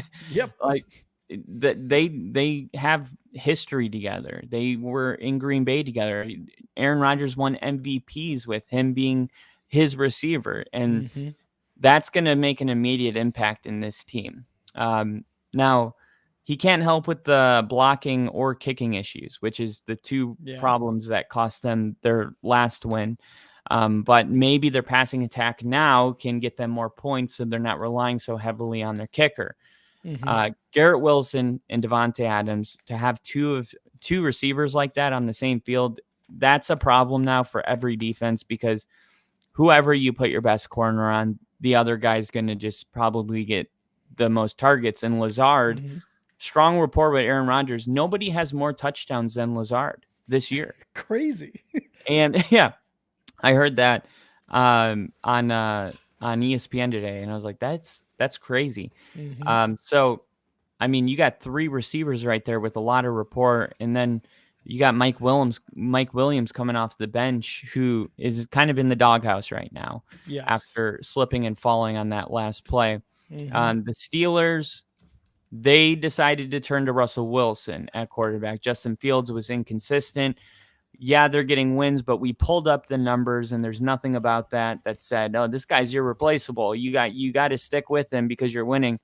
It was more of, yeah, I guess we can win with anybody. Why not go with the more seasoned vet? At least see what we have here. Let's just explore the option, because there's a reason we brought both of these quarterbacks on, and it's not to just have one of them play. It's to see what both of them look like. So Russell Wilson's going to have his chance to come in and prove that the Steelers, their best shot at going into the postseason is with Russell Wilson at quarterback. But I don't know if that's going to be the truth. I don't know if that's going to happen. I think this is kind of a bad deal for Russell Wilson, because you get your first opportunity against the Jets, who are going to have a pretty stingy defense. And then offensively, I think the Jets are a better offense too. So especially the Jets, so desperate for a win. They need this so badly to kind of move forward and put everything behind them and just start stacking wins. But I don't see a way the Steelers win this game. I'm taking the Jets. Yeah, I don't think the Steelers going with either Fields or Russ Wilson in this situation will help them, especially when your wide receivers are dropping balls. Like, it's not going to be good at all. Russell Wilson, Justin Fields gives them a bit more mobility, gives them a bit more dynamic situation. But if they want to go Russ, they're going to go Russ. Whatever. It's their decision. I just don't think either quarterback is going to do really well against the Jets. You said it with the Jets. Aaron Rodgers, Devontae Adams are going to do amazing. It just sucks that it seems like now Garrett Wilson and Aaron Rodgers are starting to get more on the same page. So it's going to be a little difficult to kind of for Garrett Wilson to be like, oh, what the hell? These last 2 weeks have been nice for us. And then it's Devontae Adams. But Devontae Adams, like you said, is his friend. He won MVPs with him. He's the number one wide receiver. The chemistry is there. So I'm also going Jets on this one. They're going to take a dub against the Steelers at Pittsburgh. And I I made this and I was going to post it, but I thought, you know what? I'm going to post it here before I post it. So you'll be the first people to see it. Here it is. I made this myself. This is my idea. Are you ready? Mm-hmm. I'm going to have to remove us for a second. Hold on.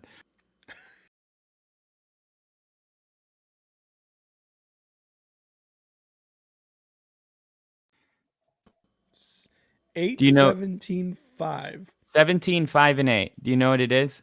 It has something to do with the Broncos and No. Knicks. No. No, that's a coincidence. So this is okay. Ferris Bueller's Day Off. Mm-hmm.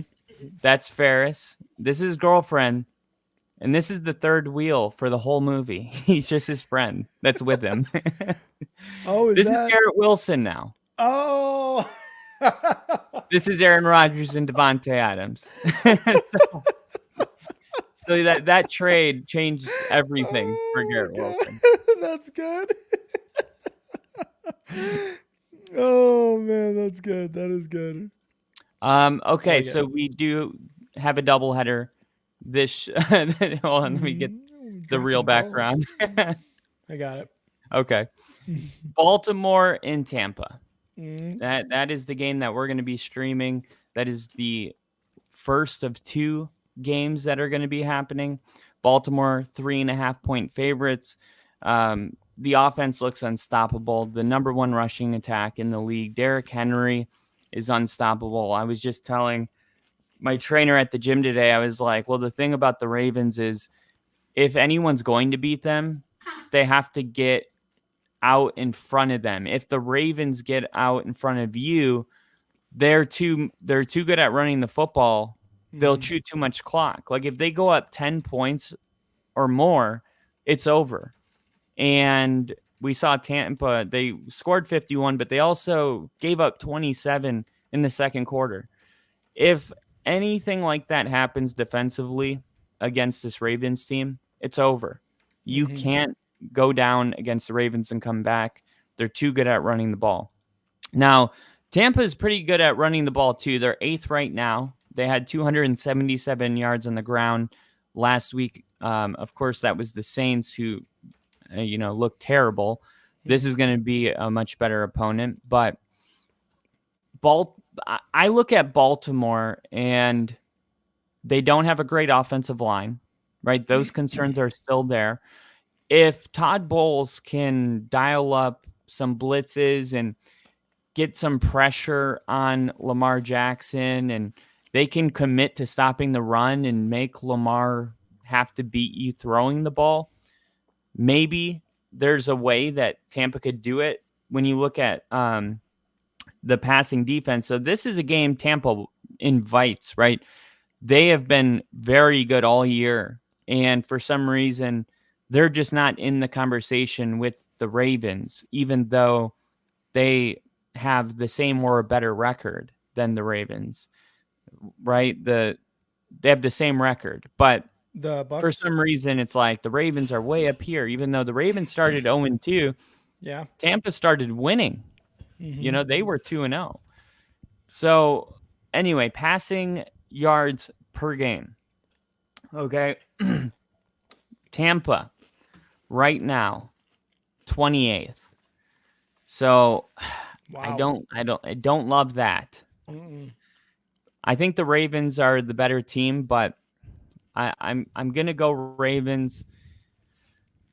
This is my upset of the week. I'm taking Tampa. Oh shit! Kyle's calling it. Kyle's calling it. He's going Bucks. Oh god, this one does seem like it is primed for one of those upsets. It really does, and especially on Monday Night Football. I mean, the Ravens lost by a toe against the Chiefs, starting 0-1 to begin this season. Oh God, they have the best running game. You talked about that. They have the 8th best passing yards per game, which I mean, I get it because that offense is just so like high powered. I didn't expect them to have a top 10 passing offense. Who? But last week, he was getting the ball out crazy. Yeah.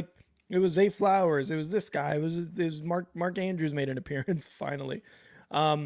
This one does have upset somehow because the Bucks, I assume, are home dogs against the Ravens. It just feels like it with the way the Ravens have been playing. I don't know, man. I want to take the Bucks for an upset, but I think the Ravens are just too damn good. I'm going with the Ravens to take the win in the first of the doubleheader for Monday nights. I'm going Lamar Jackson, who is having an MVP year again. I'm going Derrick Henry, who is just defying running backs past the age of 30 and just having an amazing season. And I hope Zay Flowers continues to do really well because after last week, I think that was his coming out game this year. He's been doing extremely well. Lamar's been connecting with him, gelling a little bit more. That's his number one guy. So, yeah, man, I'm going Ravens in that offense against the Bucks. The Bucks have a damn good offense too. They score a lot of points, but I don't know. I think I'm taking the Ravens defense over the Bucks defense at this point. All right, and our second game is the Cardinals and the Chargers. The Chargers are 2.5-point favorites. The Cardinals have the 24th ranked passing offense. They also don't have Marvin Harrison Jr. in this game. This game is impossible because Arizona, they win one, they lose one. I don't know if the Chargers can win back-to-back road games. I don't know if they're that talented of a team yet. I also think that they've been winning a lot of their games by holding their opponents under 18 points or 17 points, whatever it is. I think Arizona, even without Marvin Harrison, I think their offense will be able to do something on Monday night at home. I'm just going to go with the Cardinals at home. Yeah, this one's a tough one to pick. But I love the Chargers defense. They're the best at points per game, man. They're number one in points per game right now. And the Cardinals, like you said, even with Marvin Harrison Jr., they're struggling. Kyler Murray was looking really, really good a couple weeks ago, and especially against the 49ers when they came back. They were losing by double digits. They came back, and you were thinking, you're like, this is the Cardinals right here. Like, are they going to look like shit? Yeah, maybe, but they've got an opportunity to come back with Kyler Murray and some of these guys on the offensive side. It's just the Chargers defense is is doing extremely well. And if Race is here, he's going to be very happy with my pick. I'm taking the Chargers in this one because I just like the defense more. I do. It's Kyler Murray against this defense. This defense is going to win. Justin Herbert somehow has like been lost in terms of like an elite quarterback. Like he's nowhere near elite status right now. But I think he's going to show off in this game. I think he's going to show up, show out in this game against the Cardinals. I think the Chargers win two in a row away, and I'm going Chargers with this one. All right. Well, that was our week 7 predictions, and Rick, I think it's time for the top 5, no debating. Top 5. top 5.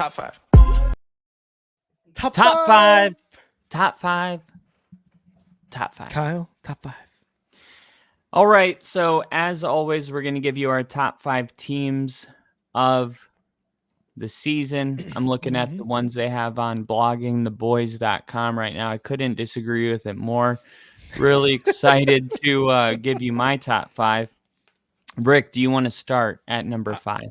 I will start with number 5. For me, my number 5 team, this was actually pretty difficult because there are some really, really good teams out there right now. And my number 5 was probably the hardest one I had to pick. I'm going with the Texans. 5-1 right now, destroyed the Patriots.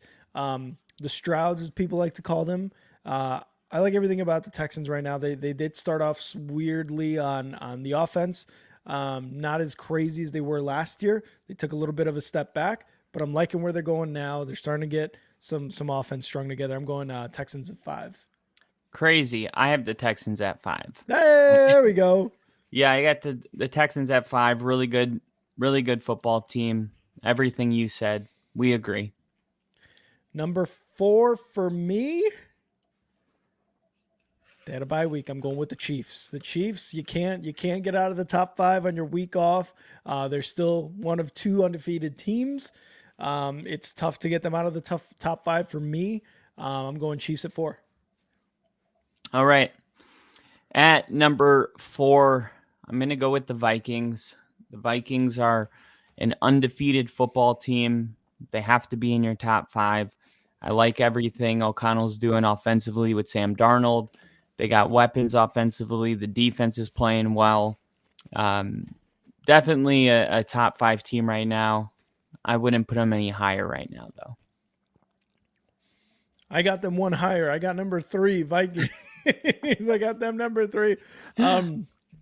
Another team that, for me, like you said, they're undefeated. You can't really take them out of their top 5, especially after a bye week.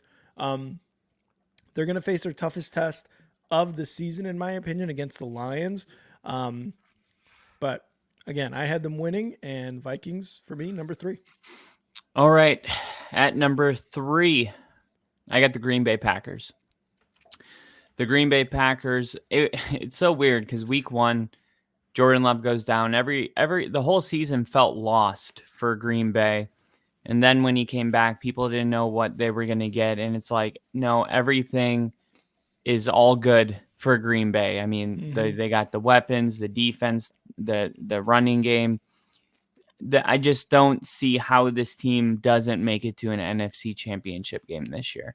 And if you look at like another team that's performing well, the team I have at 4, the Vikings, it's like, yeah, they're really good, but who am I going with in a game where Jordan Love's playing at the level he's playing right now, or Sam Darnold? And I love what Sam Darnold's doing. I think he's comeback player of the year, but I'm definitely going with Jordan Love. I think he is in that elite category, and I think Sam Darnold's in like a very good category, or maybe just good, but definitely good is a lot better than we thought. So Sam Darnold's doing great under all of those circumstances. First year with the team, but Jordan Love's up there with like the top 4 quarterbacks right now.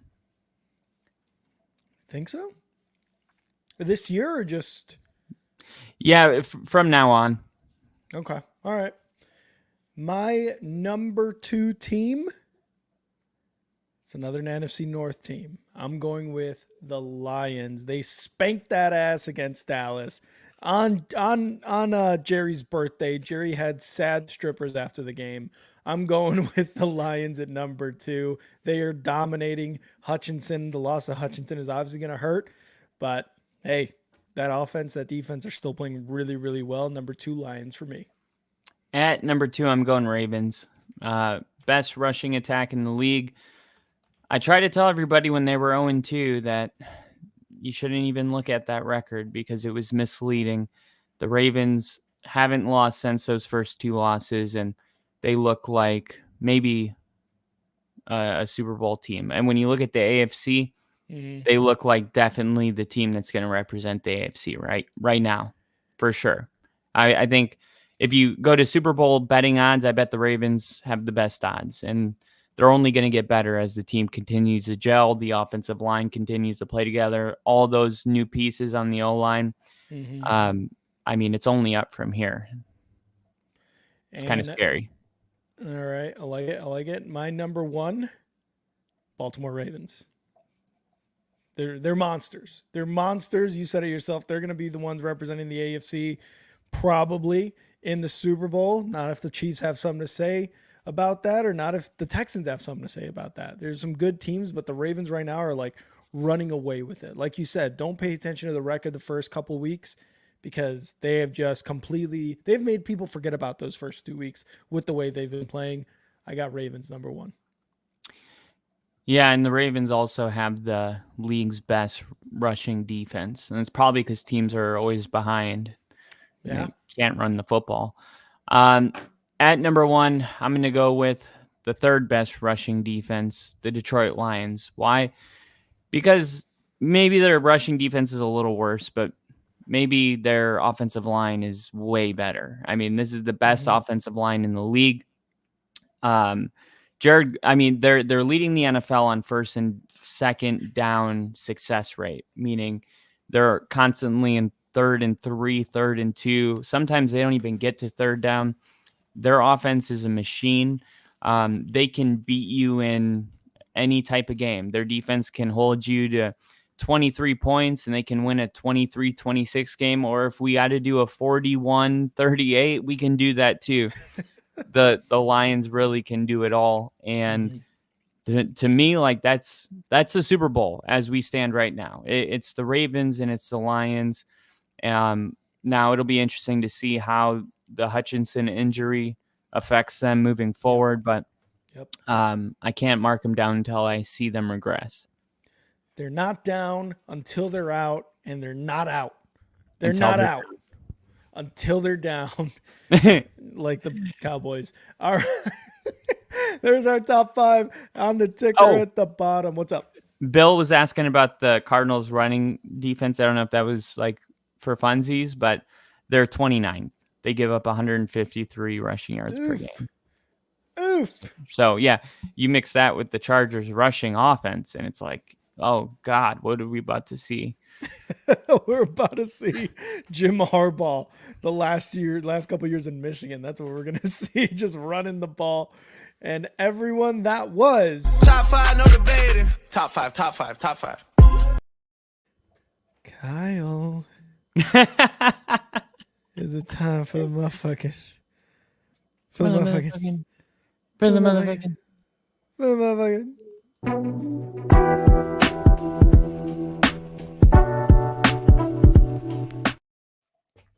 Welcome to the Chives with Kyle.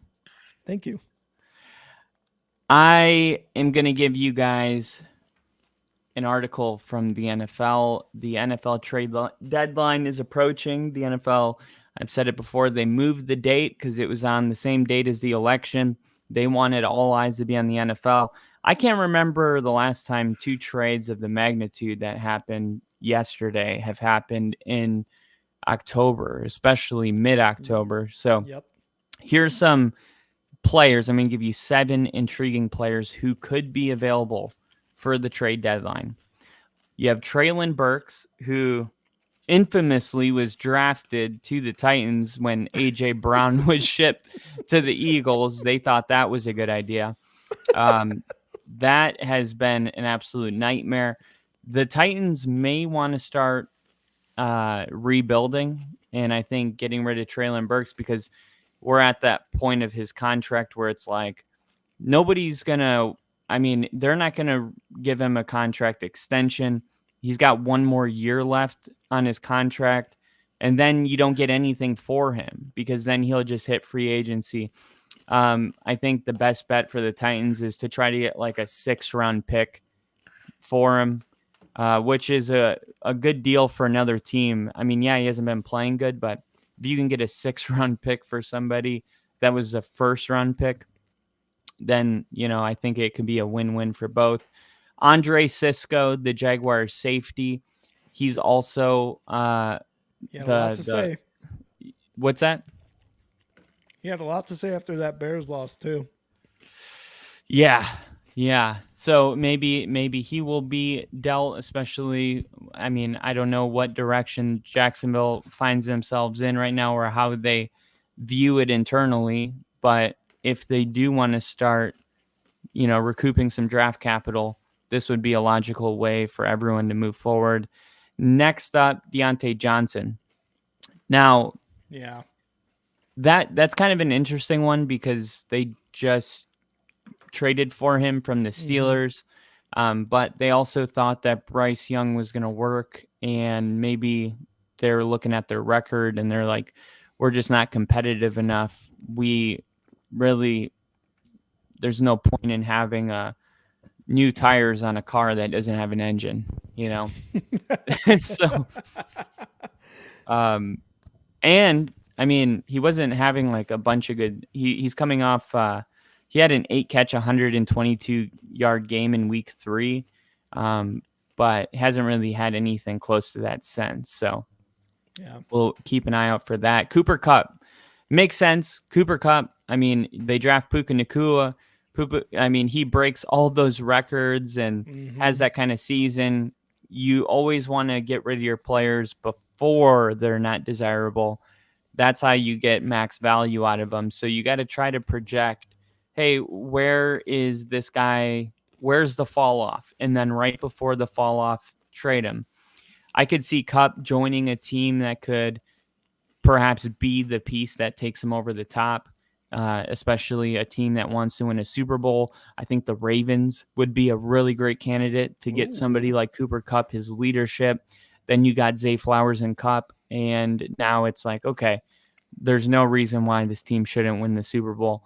But yeah, Cooper Kupp, I don't think the Rams are showing us that they're competing right now. So Greg Newsome, the cornerback for the Browns.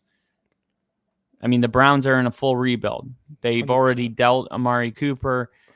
Newsome had to answer questions about trade speculation even before the Browns season went sideways. So this just checks all the boxes for someone that's about to be dealt.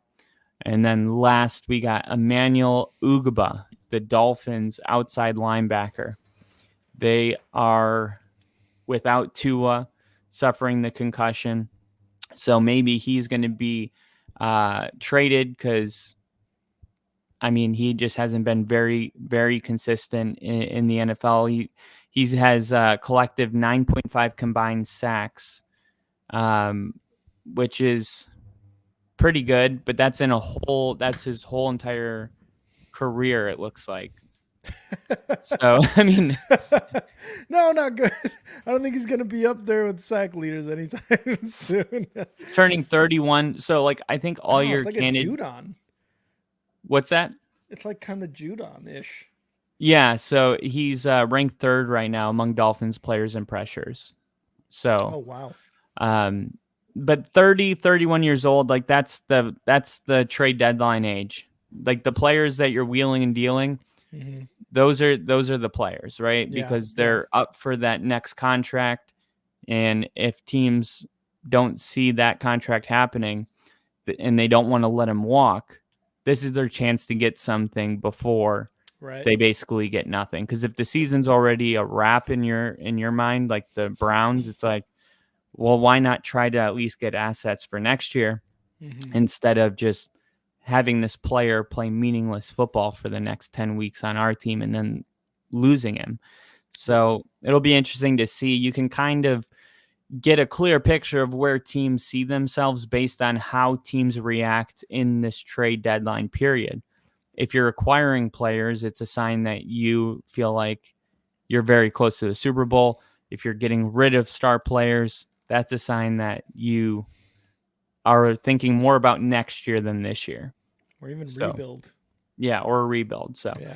we'll keep you updated with that. But yeah, I It's don't gonna think be- there'll be any week as eventful as this one was. Yeah, and the NFL has been really good about trade deadlines the last couple of years where they have been very, very exciting and very, very eventful. And it started a little bit early. It's like Christmas came early this year. So like Kyle said, we're going to keep an eye out on a lot of these guys. We want to thank everybody who was here on the stream today. If you haven't already, please hit that like button, hit that subscribe button, follow Hart on X, on YouTube, on Twitch. We would really, really appreciate it. We want to give a huge shout out to all our members who are here, part of the Only Football fam, KC, Jinja, and our boy Bill. Thank you guys so much. And for everyone else, thank you guys so much for being here. We appreciate you. Go follow me on X and now Rick. Kyle, where can they follow you on X? NFL with Kyle. And you can follow the Only Football Podcast on X at Only Football Pod. Make sure to follow us, like everything, share it, tell a friend, tell a family member, tell a random bum on the street, tell your third cousin, sixth remove, his dog's babysitter about us, so we can get all the subscribers here. And we got Bill with a membership gift. We love it, Bill. Thank you so much. And we got, Richard. Richard gets it again. And he's like, wait, I forgot something. We appreciate it, Bill. Thank you so much. And for that super chat earlier as well. Thank you guys. Go follow our YouTubes at Yo, I'm Rick, and Kyle at Kyle Kitzman. Go check out all of his Broncos interviews, all of his Broncos videos and content, and tell a Broncos fan about Kyle's channel. And Kyle, always a good time, brother. Always a good time.